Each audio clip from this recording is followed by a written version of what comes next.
What's up, everybody? Today is going to be the second episode of the leadership series for 2020, and we are talking about nothing else than this word right here below you, adaptability. This is arguably one of the most important leadership qualities that I've found in my entire career that you can distinguish who's going to win and who's going to struggle long-term in leadership. And we're going to dive into my favorite book. Let's go.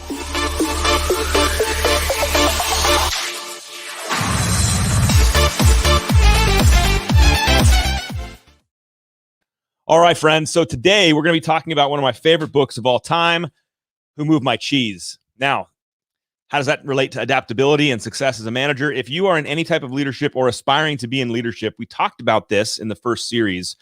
Leadership is not based on title. Leadership is based on mindset. Authority is what kind of comes with titles.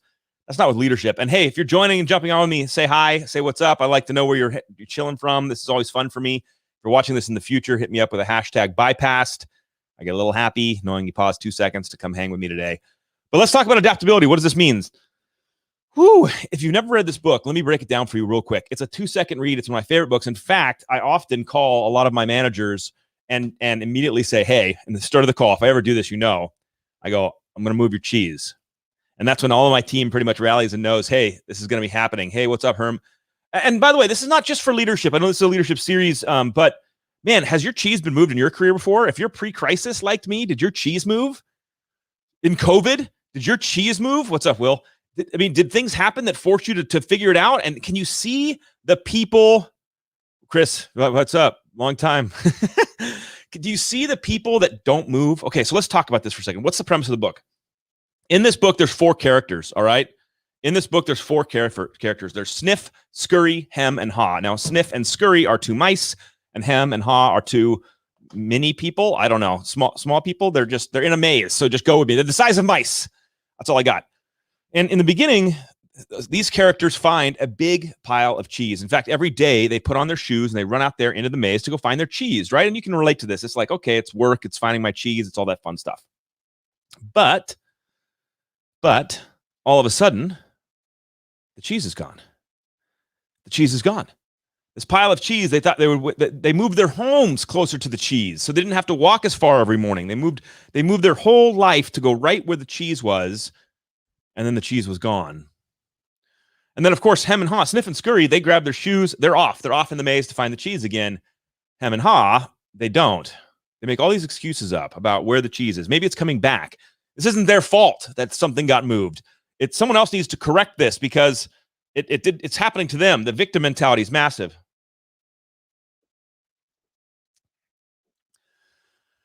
And there's a story, and the story basically goes like this. As the little people decide they're going to figure out and go back into the maze, they start writing lessons on the walls, and one of the biggest lessons they say is that change happens. Right? You can't avoid it. And if you're a leader, you have to recognize that change is going to happen. It's happening all the time. The second thing, love this book. Let's go. Yeah, Josh, it's the jam, dude. It's so simple, but change happens, right? The second thing, as a leader, anticipate change. Are you paying attention to what's happening around you? Are your eyes open? Do you see the world as it's moving? The third piece, monitor the change. So I love this stupid, like this one, monitor the change. It says, smell the cheese often so you know when it's getting old. I love this. Pay attention. Here's a great little pay attention moment. Here's a monitor change thing. I ask loan officers all the time, how many customers, as a percentage, when they are referred to you and they're coming to you to get a loan, how many of them as a percentage already have a rate quote, an idea of what the rate should be, or even a prequal? Think about that for a second. That's called smelling the cheese, monitoring it. How many customers as a percentage, when they get to you, already have a rate quote, an idea of the rates, or a prequel? It's a high percentage. It's high. Pay attention. Monitor the cheese. The change is happening. And then adapt to change quickly. And I love the little thing here. The quicker you let go of old cheese, the sooner you can enjoy new cheese. Adapt to change quickly. Do you sit back? Do you wonder and wait? Or are you pivoting and moving? The last part is change. Anticipate the change. Monitor the change. Adapt and move. Pivot. Go, baby. And then I love this last part. Enjoy it. Enjoy the change. Enjoy the fact that things move and change. Enjoy the game. And then finally, of course, the book ends with get ready to repeat. Because every time you think you've got the cheese, it's done. Now, why am I talking about this with leadership today? Why are we talking about this book and adaptability today? We're living in it. So let's just pause for that comment to sink in. We're living in the change. You're radically in the midst of change. And can you look around and see the people who aren't changing? Just look around. You know who they are. I don't need to name names, do I? It's actually quite sad. But it doesn't have to be that way. It does not have to be that way. Being an adaptable leader means exactly doing what I just talked about, recognizing that change always happens. Be on the lookout for change to happen and monitor it as it's happening, meaning just be a steward, pay attention. We all know this intellectually, but doing what you did yesterday, today, is not going to give you the same success in the future. We know this. We know this. In fact, I'll make this simple because I'm a simple human person. I was taught in Real Estate 1.0 to go to open houses and broker previews to get trust and relationships with agents to build business. If I tried to do that today, there's no one there. There's no open houses. You can't do them in my county right now. You can't do them for a year. So can you imagine if I kept trying to do that and they're all closed? What would have happened to my business? So obviously we know. It's also, I want to say this. This is a little bit of a tangent, but go with me because you're going to like this. Imagine if COVID didn't happen. Imagine if COVID didn't happen and instead I just kept going to open houses and broker previews and doing everything I used to do to be successful. The change was still happening. The digitization of the consumer, the modernization, everything going digital, going deeper. The game was still changing because I've said this 1,000 times. When knowledge was restricted, when the multiple listing services was private, when the consumer couldn't access it on their phone, when we didn't have smartphones, you had a brick that could play Snake on it. When that was the game, that game was still changing even pre-COVID. Without COVID here, that game was changing. We were going onto our phones. We were going into screens. We were going into digital as consumers. We were going deeper in. And yet the local traditional mortgage professional was not. COVID saved your ass. I'm going to say it. I'm going to say it aggressively. It saved your ass. Because if it didn't happen, if COVID didn't happen and we weren't forced digitally, forced out of our comfort zone, forced into video, you would never have gone. Saved your ass. That's fine, though. I'm good. Look, the mortgage crisis in 2008 and 6 and 7, that saved some people too. It forced you to evolve. And who moved my cheese? When the cheese gets moved, nobody forced them out, the little people to move. They just stayed there where the cheese was. And that's what a lot of us would have done if COVID didn't come along and change it. So what can we learn about that when we talk about adaptability? If you want to be a successful leader in the future, this needs to be something that you think about often. You constantly question, constantly challenge, constantly monitor. Seriously, I love this one right here. Constantly smell the cheese. Yeah, I know exactly what I'm saying, but I like it. Constantly monitor it. Is what I'm doing working? Don't get caught up in paralysis of analysis. Don't get caught up in thinking and not doing. But as you do, turn back around and go, did it work? What's my result? What's happening? Be a student of your own game. Be a student of your own experience. Preach! But we all need this. Look, I'm preaching to myself as much as I'm talking to anybody else right now. I'm always thinking, am I adapting? Am I ready? Am I monitoring change? Am I paying attention? Am what I doing helpful? COVID saved your ass. And maybe I can go bigger than that. Maybe I can say collectively, it helped us all push into new areas. Great. That's a little more warm and fuzzy feeling right there. But that's the reality. So Are you paying attention? I want to hit you with it again. All right. Do you recognize and believe that change happens? Yes, of course you do. Of course you do. You see it all the time. You're living in it. Absolutely, you recognize this. Are you working to anticipate change? Are you paying attention? Are you looking at what are you looking at what you're doing, how you're spending your time? Are you paying attention? Are you monitoring it as it's happening? Are you really keeping your finger on the pulse? And then are you diving in quickly? When it's time to pivot, when it's time to learn new skills, are you going in to learn those new skills? You need to learn new skills. I do. We do. Everyone does. You need new skills all the time. When did we not have to continue to get better? And then bang, go, baby, go all in, burn the bridges, and then enjoy it, man. Have some fun and realize that once you get there, it will go again. I have this story I'd like to share. I have a buddy of mine who runs a really great branch for us in Irvine, incredible human being named Adam Encinas. And what I appreciate about him is he's always pushing forward. And in our conversations, he's always on this edge of I'm almost there. I've almost got my systems in place. He's big on digital. And so in digital, there's lead tracking and lead management and all that stuff. He's like, I've almost got my systems in place. And I'm like, bro, you're never going to have your systems in place. But that's not a slam. That's not like you're not capable. What it means is as soon as you think you're there, guess what's going to happen? You're going to be on the journey again in a different way. Anthony Shea, who I just respect as a futurist and as an incredible leader, has continued to say and press into the world, especially when it comes to technology, but everything else, it's a journey.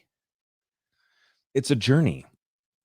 We went on a journey from the brick phone that had to plug into your car to an iPhone X 75 million, whatever we got now, that is like connected to all of human knowledge. That's a journey. We went on a journey from a vinyl record to a piece of code that lives in the cloud that can play music with you when you talk to a device and say, play this. Like, we're on a journey. We're never going to be perfect because the second we're perfect, the change comes and we're required to evolve yet again. But that's the beauty of it. Like, that's it. So it's not about trying to reach the goal and I finished the finish line. It's like I finished this part of the longer journey. You can celebrate our accomplishments. I found the cheese. I'm enjoying it. I did it. But that's just part one of the chapter of your life. It's just one next thing. We're always on a journey. There's life there. There's amazingness there. And there's hopefully a ton of accomplishment there when you can look back and be like, wow, look at all the things that I did. I didn't stop here when I got my cheese the first time, but I enjoyed it. I accepted it. I embraced it. Now I welcomed new change as it came. Adaptability. This right here. Look at the leaders you follow. Look at the leaders you follow. Look at the great speakers and leaders of our time. Of our existence. Are they anticipating change? Are they monitoring it? Are they adapting to it? Are they leaning into the fact that change happens? This to me shows that it's always a journey. Get ready for the next change, and it's coming. And being adaptable as a leader and as a loan professional matters. Are you with me on this? Does this make sense? So my question, my challenge at the end of this whole thing is, how adaptable are you? That's a really good question. Do you view yourself as somebody who can adapt, who can move, who's excited about it? Or do you view yourself as somebody who just like, no, I don't like change. You don't have to like it to acknowledge that it's going to happen. The end of the book says, please enjoy the change because it's going to happen over and over again. So I get why he put that in there. But I'll ask you again, as a percentage, how many of your customers, when they're referred to you, already have a pre-qual or a rate quote from someone else on the internet? When I ask this question, the percentages are going up. When I ask this question, the percentages are going up. Do not put your head in the sand. How many of you have heard the old statement before that nobody in my community, no real estate professional in my community is going to accept a Quicken pre-approval? They know that company's garbage. They'll never accept it. We're a handshake community. My word is oak, and we got to touch hands, and that's how I know who I'm going to work with. And then I turn around and they order everything from Amazon and nothing from the local hardware store. I turn around and they have a internet-based mortgage company as the number one purchase lender in their county. And I sit here and ask them, why are you not paying attention to the reality of what we're all doing?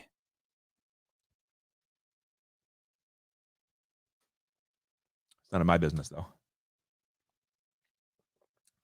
Actually, it is my business. It's why I'm here hanging out with you guys. Pay attention to the change that's happening all around us. Be part of the change that's happening all around us. Be an adaptable leader. And if you're not, focus on it, and you can become one. It's just like it's a skill like anything else. The more you focus on being adaptable, the more you have it on your walls, on your sticky notes, on your backgrounds, I don't care, on your phone. You got to continue to ask your questions. I think one of the most important questions you can always do is this and this. Anticipate change. Meaning look around and pay attention. As you see it changing around you, monitor it. Pay attention to it. When do we need to pivot?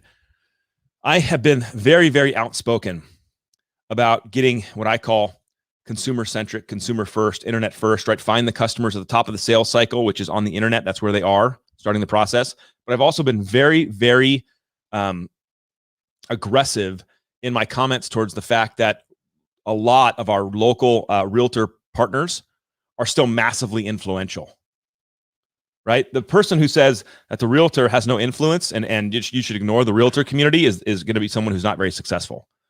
The realtor community is massively influential on who their customers will talk to. Yes. At the same time, do we know some real estate professionals that have lost or abdicated a lot of their influence, who have said now, I don't care who you use as long as you're good, who are taking the Quicken pre-approvals and not pushing back and not telling the customer, because maybe that realtor got a little more comfortable with the big Quicken brand. Maybe they've seen a couple closings actually happen and the customer's telling them that's who they want, and maybe that realtor is going to just back away. Are we seeing both these things happen? Can we honor the respect and the influence a local realtor has, and acknowledge at the same time that sometimes maybe consumers are forcing change on top of this?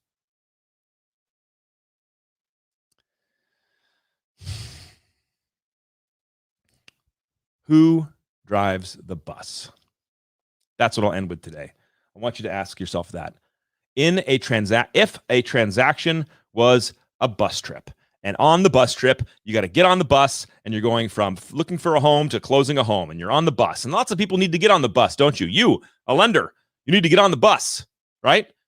And then you need the title company and the escrow company and the appraiser and the inspector. You got to get on the bus. Get on the bus. We're going to the close. Here's my question. Who's driving the bus? Now, at some point in the transaction, maybe it is you, Mr. Loan Officer, Mrs. Loan Officer. Maybe you're the one that get off. Let me drive the bus. It's my turn. Maybe sometimes it's the real estate agent. I can tell you more and more, it's going to be the customer. The customer is going to be the one driving the bus, and the customer is going to say, no, you don't get to drive the bus anymore. You just tell me if I need to make a left turn. I'm driving the bus. Look at your own life. Look at yourself, you control freak. I'm just going to say it. You're a control freak. Don't you want control, don't you? How many times do you check to see where your Uber driver is delivering your burrito? How many times do you check the Domino's pizza tracker so you know when you put your pants back on? I'm calling you out. I know you. We are taking more and more control of the things in our lives. How many of you guys like to go inside of banks? Do you like to go in banks? Is it terrible? It's gross. So you do everything you can to not go in a bank, don't you? You take pictures of your check, maybe an ATM, but we're taking control of the things in our lives, and we're doing it in real estate too. Who's driving the bus? I think right now you can look at the leaders of the industries of mortgage. You can look at the leaders in real estate. You can look at the loan officers that are having success, and you can tie it back to one word. Are they adaptable? Are they seeing the change, monitoring the change, and changing aggressively with it? That's my encouragement for you. That's my hope for you today. I appreciate you guys carving a little bit of time to hang out with me. Go be adaptable because someone's moving your cheese. Have a good day, everybody.